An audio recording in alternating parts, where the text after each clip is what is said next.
Assalamu alaikum. Welcome to this online version of some lectures in the course. We are in chapter 4 of metals. As usual, we ask some very basic questions that in this chapter, what do we want to answer? How do you work with metals? What advantages do alloys offer? What limitations do metals have? What happens to metals after their commercial life? We have covered these first few slides in the class also, but I will very quickly go through them again just for continuity's sake. A very brief taxonomy of metals. What are different types of metals?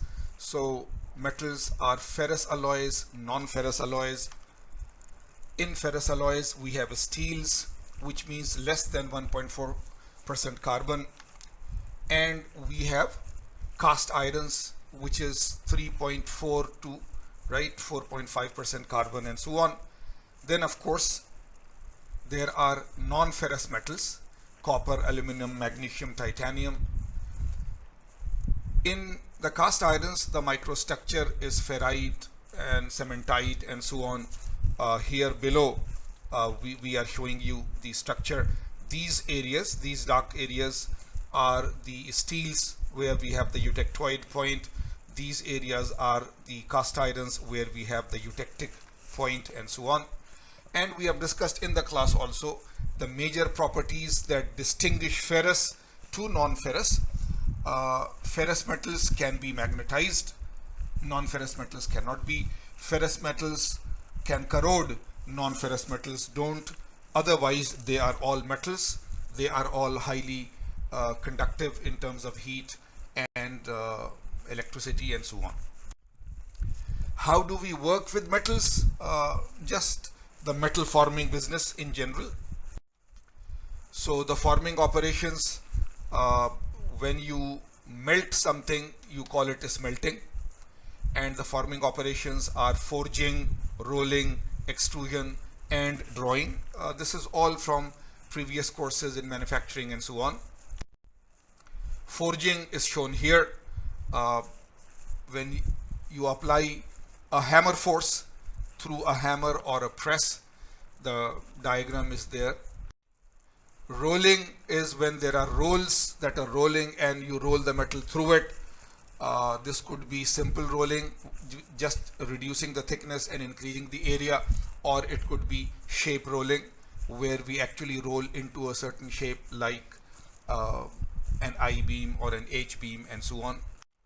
Extrusion is also forcing the material through a die, but this time it is a horizontal setup. In forging, the setup is vertical, where you force the metal into the die. And it is a single unit process. We force the metal into the die and one product comes out, one simple product. Here in extrusion, there is the die system. We force it through it and it continuously keeps on coming out. So it is not one piece, maybe 5 meters of product comes out and then you cut it into 1 meter pieces and so on. Drawing is the opposite of extrusion. The setup is exactly extrusion. There is the billet material, there is the die. You are forcing it, but you are pulling it this time. In extrusion, you are pressing it from the other side. In drawing, you are pulling it from the other side. So rolling, forging, extrusion, all those things, I would encourage you. You have the current book, right? Newell. Go through this book. You have the Callister book, which is the material science book, where very briefly the manufacturing operations are also mentioned. So I will encourage you to go through that. But more than that, you see, it is an elective course for undergraduates. It is a beginning postgraduate course for master's students and so on. So you are at a higher level. You are not at a basic undergraduate level. So when we talk of rolling and forging and extrusion and so on, all of you have done at least one course in manufacturing, where in the chapter on bulk deformation, these processes are discussed in detail. So I would encourage you to please go through the material unrolling, forging, extrusion and so on that you have done in an earlier course, and specifically to go through the solved problems, right? Some solved problems about rolling and forging and extrusion. Here now in this slide we are mentioning the thing called cold working or strain hardening, right? If there is a stress strain diagram, we are increasing the load, stress is increasing. Here the yield strength is there. If you keep on increasing the load so that the material goes into the plastic deformation, right? Until here the deformation is elastic. If you remove the load, it will come back. But once it is here, then if you remove the load, then the material will be unstrained, but it will not go back there. It will go on a line which is parallel to this line. So this is the unloading line. Once it is completely unloaded, then some of the strain from here to here, you see at this point the strain was this much. When you offloaded, the strain is this one. So this much of a strain is gone after unloading. This is called elastic strain recovery. But this much from here to here, there is a permanent strain now in the material, right? So if you next time load it, if you load it, it starts from here. So if you load it again, it goes from here. So the yield strength is not this anymore. The yield strength goes to this point. So the yield strength of the material has increased, and this is called as a strain hardening, or this is called as cold working.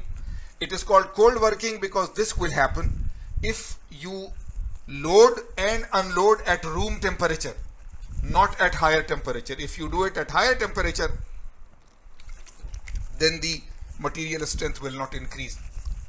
Again, this is explained in detail in your earlier course on material science. So please go back and try to do some problems on cold working and strain hardening and remind yourself of what it means in detail. Percent cold work, right? When you do cold work, then what is the percentage? So as I said, that if you are taking just a thick slab of material and moving it through the rollers, so the thickness of the material goes down, but the plate that comes out is bigger in area, right? So you can calculate percent cold work as a change in the thickness, initial thickness minus final thickness upon initial thickness, or you can calculate as the change in area. So here we are saying that the percent cold work is initial area minus final area upon initial area as a percentage, right? So the more there is the thickness change, or the more there is the area change, the more percent cold work you get. And again, in earlier courses you have even done experiments on it, that we give you a small piece of brass or some other material with a certain thickness. You take it through the rollers, you roll it once, you calculate the or find the initial area and the final area, or the initial thickness and the final thickness. And then we also did the experiment that you measure its hardness before you did the rolling, and you measure its hardness after you do the rolling, and you do several steps of rolling. So say 10% change in thickness in one time, then you do 10% change again, and every time you are measuring the hardness of the material. So you see that as you do a strain hardening, then the hardness of the material actually increases, and you have done actual experiments on it. So just calculate the percent cold work. So go ahead, do it. This is just a one line thing, nothing big, but just a calculation. Now metal fabrication, we are trying to summarize again. One is called forming. One area is called forming, right? In forming, there is forging, which is hammering or stamping, also forming. Another method of forming is rolling, hot rolling or cold rolling under the rolls, through the rolls. Another is drawing, right? Drawing, we are pulling it through a die and continuously pulling it. And another is extrusion. We have a container, we have a billet material, a ram or a press is here, and we are forcing it. And as we just told you earlier, Extrusion and drawing are sort of similar operations, but here the force is from there, here the force is from here. So these are forming operations, Then there is casting. You remember casting means that you will still have a mold or a die, but you will completely melt the metal, and this metal will be poured into the die or the mold, and it will be allowed to cool, and after cooling it takes the shape of the die or the mold, and this process is called casting. And there is sand casting, there is die casting, there are molds which can be broken, and there are molds which will be remaining permanently. So again, go back to the course on manufacturing and very quickly try to revise what is casting, right? So there is sand casting, you make the sand mold and you pour the molten metal and so forth. There is investment casting, where you make the pattern of wax or some similar material which will melt or completely evaporate at a low temperature. So in normal sand casting, the pattern that you use to make the mold shape, that pattern is made of wood or metal. So you put the pattern inside the mold, you pack sand all around it, later on you remove the pattern, and once you remove the pattern, the mold cavity is formed where the actual metal will form into the shape of the final casting. But in investment casting, you use a plaster or a wax mold of a material which is very low temperature melting. So you put the pattern inside, but you don't remove it, you leave the pattern inside.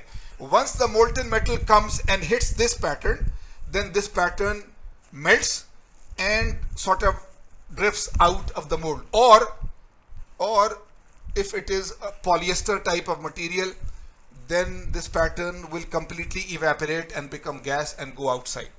So in normal sand casting, you have to remove the pattern. In investment casting, you don't need to remove, right? Made from paraffin or wax and so on.